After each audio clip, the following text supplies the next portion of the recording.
Yo twongeye kubasuza twongeye kubaha ikaze inshuti bakunzi bakundwa muryango mugari Rwanda Media Group Please nongeye kubasuza mu bice bigiye bitandukanye mu gihe muriremo abataramo muri mu gihugu cy'u Rwanda Uganda Uburundi reka nongeye kubabwira ati amahoro y'Imana n'imigisha ibikomeze kubana namwe abataramo muherereye Congo Brazzaville RDC Tanzania abataramo muherereye Leta Zunze Ubumwe za Amerika United Kingdom reka nongeye kubifuriza yuko twakomeza kugenda tubana kandi Nyagasana komeze abane namwe ndagarutse kuri uyu mugoroba wa tariki 30 z'ukwezi kwa gatandatu mu mwaka wa 2025 ni David nk'ibisanzwe aho aya makuru tugiye kuyahera muri aka karere k'ibiyaga bigari Burasirazuba bwa RDC akomeje kumvikana imituta y'imbunda ziremereye ndetse nizoroheje muri aya masaha ya nimugoroba amakuru yaje kuba yatugeraho inkuru yaciye ururondogoro mu burasirazuba bwa RDC byimaze mu ntara Kivu y'Amajyepfo indege yo mu bwoko bwa drone CH4 yaje kuzamuka mu birere aho yaturukaga mu gace ka Kisangani aho bivugwa yuko iyi ndege yazamuwe n'igisirikare cya guverinoma y'u Burundi Wazalendo ndetse n'igisirikare cya guverinoma ya RDC FARDC iyi ndege rero yaje kubama hejuru y'ibirindiro byatwirwaneho muri Minembwe ndetse iyi ndege aho yaje gukora amakorosi muri aka karere ka Minembwe turagaruka kuri bitero byagabwe n'iyi ndege muri aka karere ka Minembwe ndetse n'ibice iyi ndege ya Minembwe yaje kuba yagenda igaragaramo turaza kurebera hamwe ijwi ry'umuturage ndetse icyo societe civile muri Minembwe ikomeje kugenda itangaza ni mu gihe kandi hari abaturage bahitanwe n'igitero cy'indege yo mu bwoko bwa drone CH4 kunyemerera tunyarukire muri territoire ya Warungu aho ni mu ntara ya Kivu y'Amajyepfo abaturage bagize icyo batangariza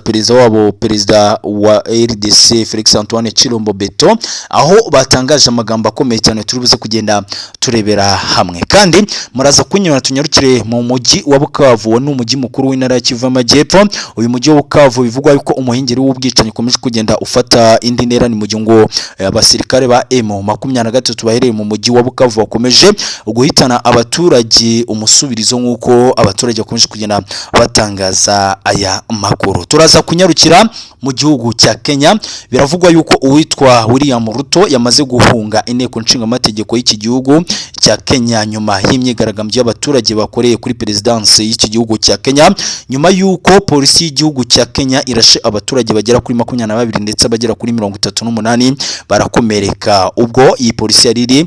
kwirukana cyangwa guhosha imyigaragambyo mu gihugu cya Kenya muraza kunyimara rero aya makuru tuze kuyafungira ku ijambo rya perezida w'igihugu cya Leta Zunze Ubumwe za Amerika Donald Trump yagize icyo atangaza kuri uyu munsi wa tariki 30 z'ukwezi kwa gatandatu mu mwaka wa 2025 yagize icyo atangaza nyuma y'amasezerano yasinwe hagati y'igihugu cy'u Rwanda na RDC ni amasezerano akomeje kwitwa ikinamico gikomeye cyane hagati y'ibihugu byombi hagati y'igihugu cya RDC ndetse n'igihugu cy'u Rwanda nkuko Joseph Kabila umwe wahoze ari perezida w'igihugu cya RDC nawe yayise amasezerano y'ikinamico y'akarere k'ibiyaga bigari turagenda tubigarukaho gatanu kandi turagenda tubyinjiramo gake gake ndagira ngo dukomeze kugenda twibanira gatanu kandi aho uri hose ndagira ngo uzamure subscribe yawe ndagira ngo usharinge ukomantinge asige dukomeze kugenda twibanira mbere yuko ninjira muri izi ngingo reka mbabaze ikibazo asigaye namwe mu nsubize muri commentaire ese aya masezerano yasinwe ku itariki 27 z'ukwezi kwa gatandatu mu mwaka wa 2025 ese wowe uyabona ute ese aya masezerano agamije kugarura amahoro mu burasirazuba bwa RDC ese aya masezerano ni agakingirizo ko kugira ngo ibihugu bigiye bitandukanye bibone ko Leta Zunze Ubumwe za Amerika iri kwibanda gukemura aya makimbirane ese wowe urabibona ute muri commentaire duhuriremo uko ubibona ndetse nuko ubyumva birakenewe kugira dukomeze kugenda turushaho gusobanukirwa ibikomeje kugenda bibera muri aka karere k'ibiyaga bigari twihuse cyane reka duhere ku makuru akomeye cyane amwe mu makuru yatugezeho mu masaha ya nimugoroba ubwo nimvuga amasaha nimugoroba urumva nyuma ya saa sita indege yo mu bwoko bwa drone CH4 yaje guhaguruka ahitwa Kisangani. Bivugwa yuko iyi ndege yahagurukijwe n'igisirikare cya guverinoma y'u Burundi ndetse Wazalendo VDP FARDC igisirikare cya guverinoma ya RDC. Ni indege yaje guhaguruka mu gace ka Kisangani aho iyi ndege itigize ijijinganya, aho yari iri kwerekeza mu karere ka Minembwe. Iyi ndege rero nk'uko amakuru aturuka muri aka karere ka Minembwe yaje kugenda atugeraho, yaje kubama hejuru y'ibirindiro by'abarwanyi batwirwaneho, ndetse iyi ndege yaje gukora amakorosi agera kuri 2 muri aka gace ka Minembwe. Rero iyi ndege ije nyuma y'igitero cy'indi ndege yagabye ibitero muri aka karere ka Minembwe, ihitana umwe mu bakoroneri b'abarwanyi batwirwaneho, uyu witwa Mujanama Serubugo mu gihe cyatambutse. Rero iyi ndege biravugwa yuko yaje guhitana abarwanyi batwirwaneho batari bakeya, ndetse nk'uko amakuru aturuka muri Minembwe akomeje kugenda abitangaza. Ni indege yaje gukorosinga mu bice bigiye bitandukanye by'aka karere ka Minembwe, aho iyi ndege ngo yaje kwerekeza mu gice cya Kiziba ndetse no mu gice cya Kivumo, aho yaje kwerekeza ku kibuga cy'indege cya Minembwe, aho yarekuraga amakompora mu buryo bukomeye cyane abarwanyi batwirwaneho bakizwa n'amaguru ndetse n'inyeshyamba zama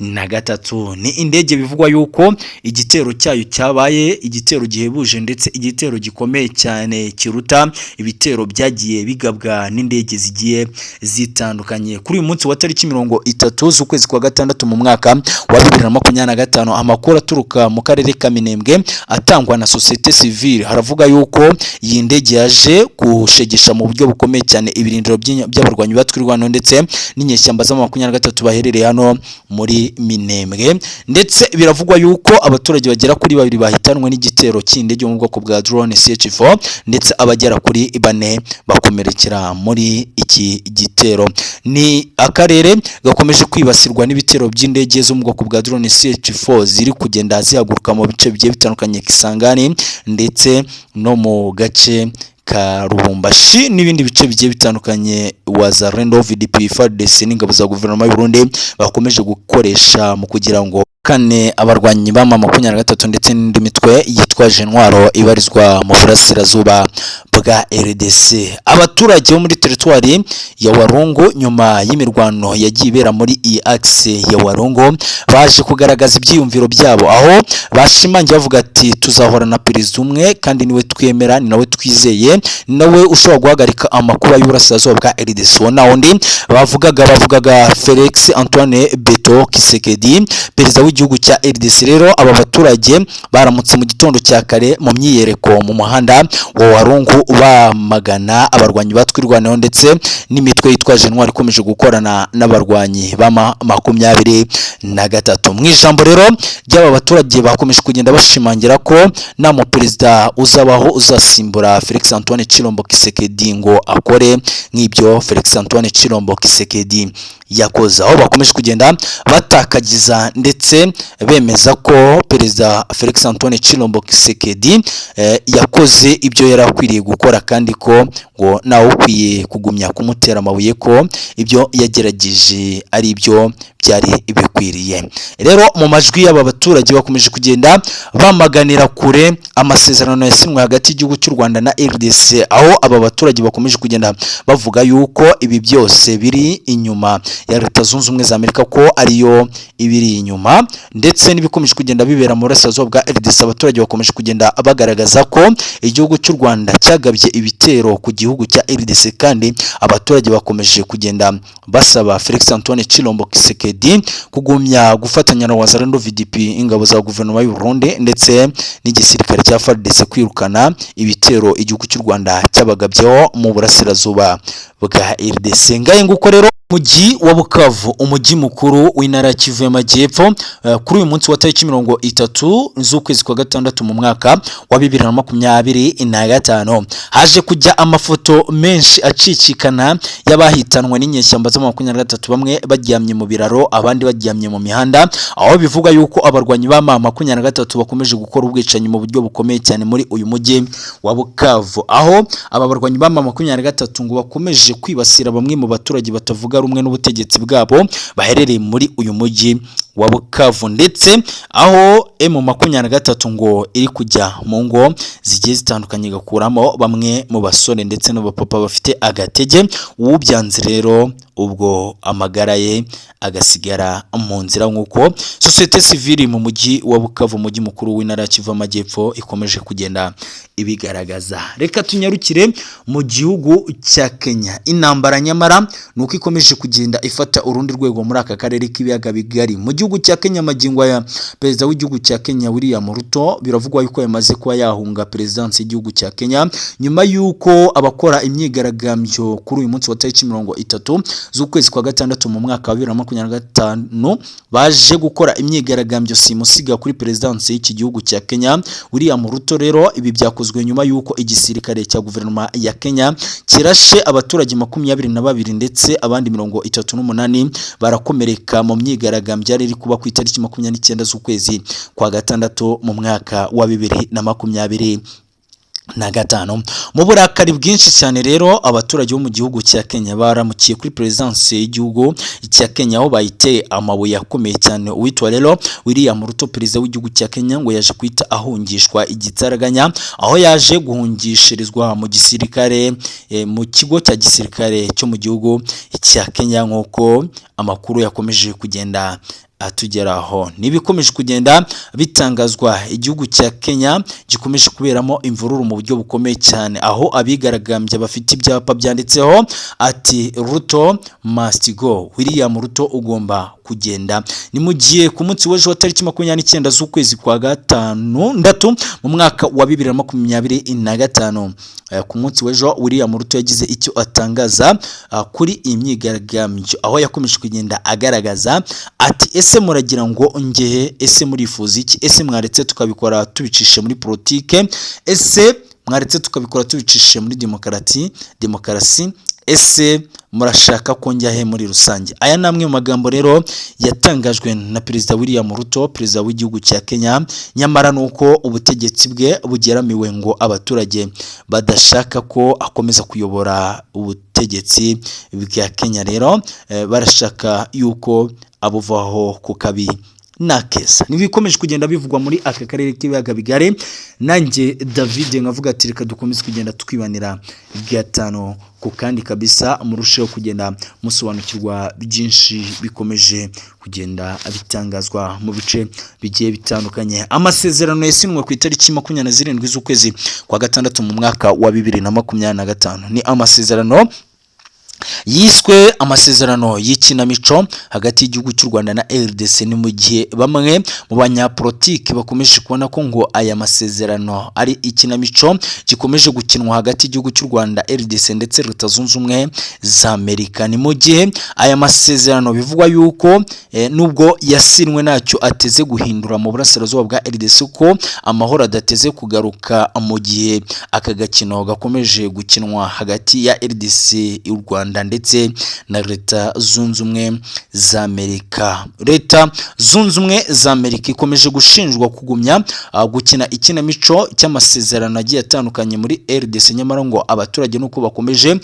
guhitanwa umusubirizo. Rero nyamara Leta Zunze Ubumwe za Amerika ibi byose ngo ikaba ibiri inyuma. Mu ijambo rya Donald Trump kuri uyu munsi wa tariki 30 z'ukwezi kwa gatandatu mu mwaka wa 2025 imbere y'imbaga ndetse muri presidency yatangaje ati u Rwanda na RDC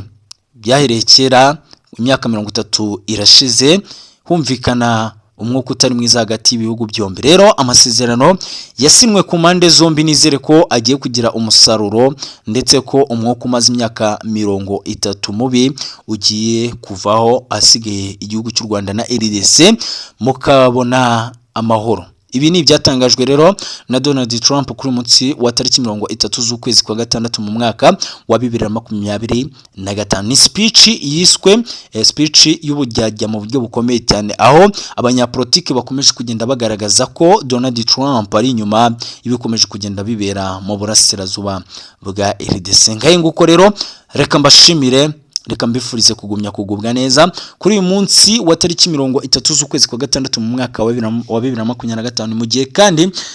ngarutse inyuma gake muri Minembwe abaturage bagaragaje agahinda gakomeye cyane muri Minembwe nyuma y'ibi bitero by'indege yo mu bwoko bwa drone CH4. Rero iyi ni indege